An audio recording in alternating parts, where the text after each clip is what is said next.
Ça se passe ici. Le salut à vous. On va dire que les deux font la paire. Ils évoluent dans le milieu de l'artisanat et ont décidé de partager avec nous à travers leur monde leur vision de la transmission. Sans plus tarder, guest please. Je me présente, du nom natal, Gonzal Philippe, le prénom. J'habite au Moule, tranquillement, à Bonan, plus précisément à la rue Rodolphe Agastin. Je suis né ici, à Moule même. Donc à l'époque, en 76, parce que la clinique, la Soufé s'était mise en action. Et en 76, ils ont dû rapporter une clinique de la Basse-Terre, sur les dires de ma mère, d'accord, pour éviter que les gens se fassent avoir par rapport au volcan. Et de ces cliniques-là, je suis venu au monde. Voilà. Donc je suis né à Moule, je suis vraiment moulien de source. Moi, c'est Stéphanie. Et j'ai été rebaptisée Tifa par rapport à mon mari ici présent. Et ça fait 11 ans que je vis ici. Je suis de Petit Canal de base. Et depuis que je suis arrivée ici, on a fait beaucoup de travaux, vu de belles choses et des choses difficiles aussi. On a fait de l'artisanat et on a trouvé une façon de combiner ce que lui sait faire et ce que moi je sais faire. Voilà. Moi, je me surnomme le docteur. Il n'y a pas longtemps, j'accepte bien mon nom. Et on peut te donner un titre, mais tu n'es pas obligé forcément à la hauteur de ce titre. D'accord. Donc voilà, j'ai bien accepté docteur. Parce que docteur, quand j'étais petit, j'entendais parler de docteur, ou ça, docteur, forcément c'est pitchy. C'est guérir maladie. C'est faire des bilans, c'est envoyer faire des analyses et c'est attendre des greffes. En gros, pour moi, c'est ça. D'accord. Opération chirurgicale, etc. Donc, lorsqu'on m'a dit le docteur, c'est plus par rapport à ce qu'on a voulu emmener pour nous à la Guadeloupe et ailleurs. C'est les sorbetières. Voilà, c'est les sorbetières. Et sorbetières, même, ça me tient vraiment, vraiment, vraiment à cœur. Parce que les sorbetières, pour moi, c'est le patrimoine de la Guadeloupe. Je considère que les sorbetières, c'est le patrimoine de la Guadeloupe.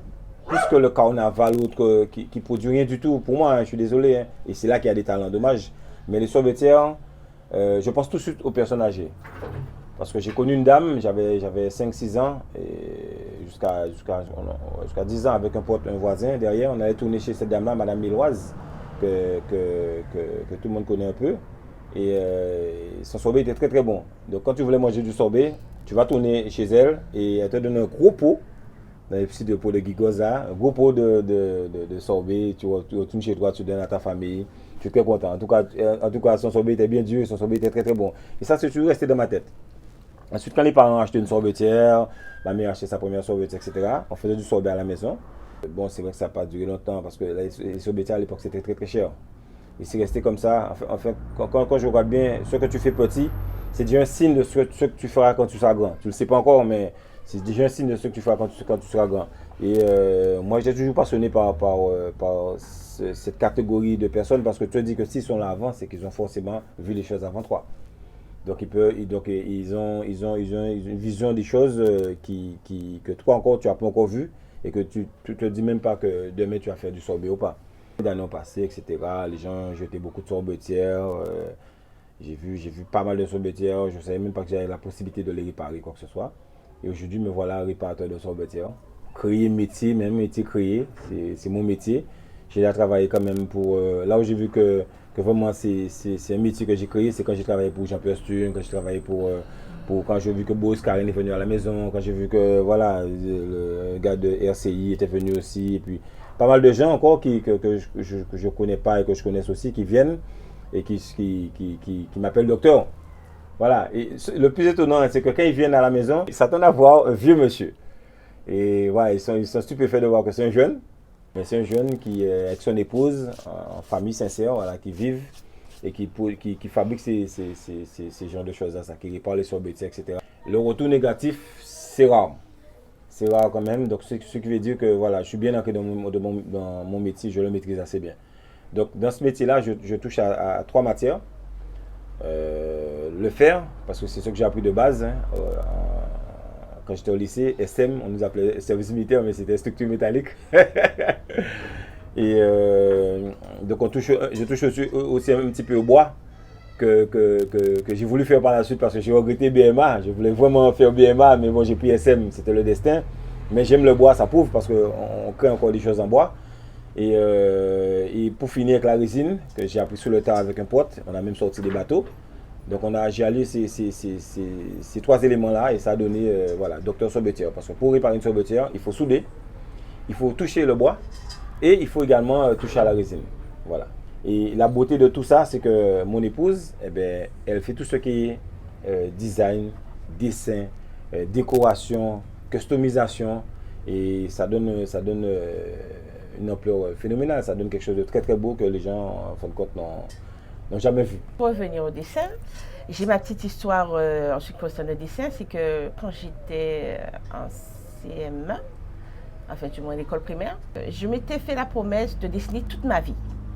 Alors du coup, c'est resté, j'ai grandi, j'ai fait du dessin, j'ai laissé de côté, c'est revenu. Quand il a commencé à toucher le bois, j'ai vu que le bois était, il était beau, mais il manquait quelque chose.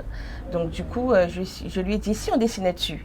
Et depuis, on a dessiné, mais on a fait des tonnes de dessins pour les enfants, Spider-Man, Reine des Neiges, Dora, tout ça. Et les enfants étaient très très contents. Ils avaient même la discipline qui allait avec. Ouais, ça, c'est et ils mettent ça dans un coin, dire aux parents ne touche pas et tout. Et les parents étaient même surpris. Il a dit mais depuis que notre fils ou notre fille a ton banc, ben il a changé. Ouais. Voilà. On était sûr que hop, ça y est, c'était le coup à jouer. On était sûr qu'on était déjà dans le truc. Parce que les bancs, les gens nous payaient même dehors. Et ils nous disaient même, mais c'est tellement joli, mais si on vous commande 300, est-ce que vous allez pouvoir assurer? On leur expliquait que ce n'est pas de l'industriel, c'est de l'artisanat. C'est de l'artisanat peut-être poussé, mais c'est quand même l'artisanat. Donc, vous n'allez pas nous demander 300. Peut-être on pourra vous fournir 50. D'accord, 50 sur un nombre de temps, mais on ne pourra pas fournir 300. Parce que si on essaie de faire le malheur de passer à l'industrie, on va perdre la qualité de ce qu'on fait, quoi. Et il faut que ça reste vraiment parce que ce qu'on fait, mais on ne le fait pas comme ça. On le fait parce que on le fait avec beaucoup d'amour. Ce mot-là, c'est magique. Ce mot-là, je l'aime. Parce que s'il n'y a pas ça, on n'arrive à rien du tout. Pour revenir à ce qu'elle disait, on a vu comment ça a apporté la discipline chez les enfants. Parce que quand tu entends les parents te dire, ah, mon fils il était turbulent, etc., etc. Depuis son banc là, n'essaie même pas de faire le là sous son banc. Son maître est déjà rangé dans sa chambre, il est discipliné, voilà. Et jusqu'à maintenant, on a des clients, on les voit, on demande, alors il y a le banc Spider-Man ou bien Flash McQueen, n'importe. Ils te disent, ah mais si tu vois le banc, il est intact. Notre public, ça a toujours été les enfants. Bon, aujourd'hui, on s'éduque plus un peu vers les adultes, en fait, pour ceux qui veulent prendre la relève aussi dans le sorbier, etc. Mais la base même, c'est les enfants. Et même lorsqu'on fait les customisations sur les sorbiers, les dessins, on te donne quand même des dessins animés. Parce que dès qu'on grandit, on est personne. Hein. La base même, c'est les dessins animés. C'est ça qui fait qu'on garde le cœur d'enfant. Comme je le disais toujours, si nous on grandit, on devient cupide, etc. Comment on va jouer avec nos enfants? On ne peut pas jouer avec nos enfants parce qu'on n'est plus enfant. Donc il faut avoir toujours ce côté enfant pour pouvoir comprendre et jouer avec les enfants.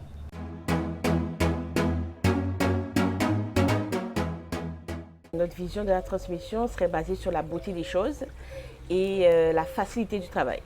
Oui, c'est important de le transmettre parce que c'est comme une voiture. Hein. Tout s'enchaîne.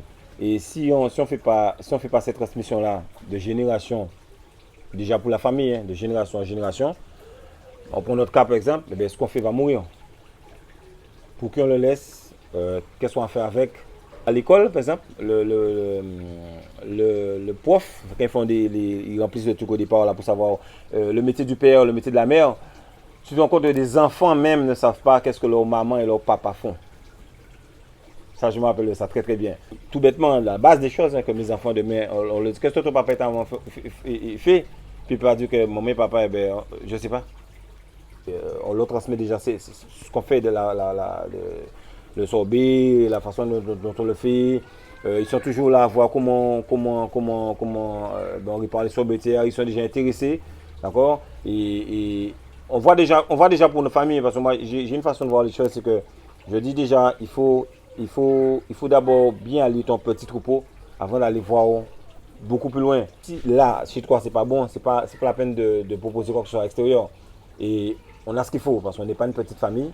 Hein, on a bien construit, on n'a pas mis la charrue avant les deux, on a bien construit. Donc, ce qui fait que ça nous donne la possibilité de pouvoir ne pas garder ce qu'on a, mais vraiment transmettre. Voilà. Édifier nos enfants, leur montrer les choses. Par exemple, il n'y a pas un seul enfant. C'est plus difficile d'un foyer où un seul enfant. Donc, il y a des frères, il y a des sœurs, il y a papa, il y a maman, il y a le boulot, il y a les clients. Donc, les enfants, déjà, portent sous cette vision-là, ça, que pour mais leur expliquer que maman et papa, mais indirectement, on est en train de vous transmettre ce qu'on fait, ce qu'on nous fait, et ce que vous allez faire demain, que vous allez rajouter peut-être par rapport à ce qu'on vous a donné. Voilà. Donc, ça fait un global de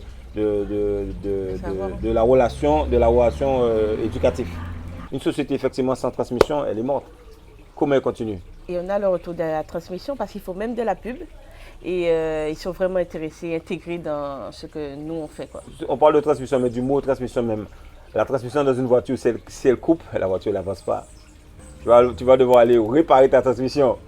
Et est-ce que dans le côté, enfin, chez nous les humains, est-ce que quand la transmission est cassée, est-ce qu'il est réparable? Pas tout le temps, parce que des fois il est trop tard. On n'a pas transmis au bon moment, ben c'est blackout. L'enfant on l'a perdu.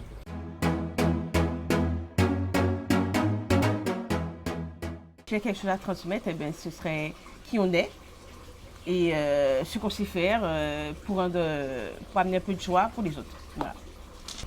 Je pense que la société a besoin d'un remède. Un remède qui il n'est pas tabou. Hein. Tout à l'heure, j'ai parlé de l'amour. Mais mis à part l'amour, il faut bien être conscient qu'il y a quelque chose qui nous anime, quoi. Je ne suis pas là pour faire quoi que ce soit de religieux, parce que moi je ne suis pas un religieux, quoi que ce soit. C'est-à-dire qu'on vit dans une société, on a déjà vu comment ça tourne. Et c'est souvent lorsqu'on a mal qu'on cherche ces repères-là, ça. Il y a l'amour, mais il y a aussi cette foi-là, ça. Parce qu'on peut transmettre n'importe quoi, mais nous-mêmes, si on n'a pas cette foi-là, eh bien, ça va mal passer. Ça n'a aucun sens. D'accord? On est conscient qu'on est venu. On est conscient qu'on doit faire un travail. Il y a certains qui se battent pour le bien, pour tout ce qui est bien. C'est qu'on a une mission. Les gens doivent se tourner plus vers la valeur de l'amour. L'amour. Si la transmission, c'est d'abord l'amour. Pour moi, c'est le principal. Après, le reste agence. L'amour du bois, l'amour du fer, l'amour de la voiture, parce qu'on est capable de faire ça. Moralité, faites ce qui est bien. Dans peu importe le domaine, mais faites ce qui est bien. Tous les jours, on a des morts. Tous les jours, on pleure un être cher. Tous les jours, on souffre. Tous les jours, on va aux enterrements. Et la société ne change pas pour autant. Mais ça se passe ici, hein. Super émission déjà. Et je pense que voilà, on devait faire ça plus souvent. Comme disait un vieux proverbe, on apprend la valeur des choses en touchant la terre. Donc on essaie de toucher la terre tous les jours pour toujours avoir cette valeur-là que nous on veut inculquer aux autres. Voilà. Grand ou petit, parce que l'âge n'est pas l'égal de la souffrance. Merci.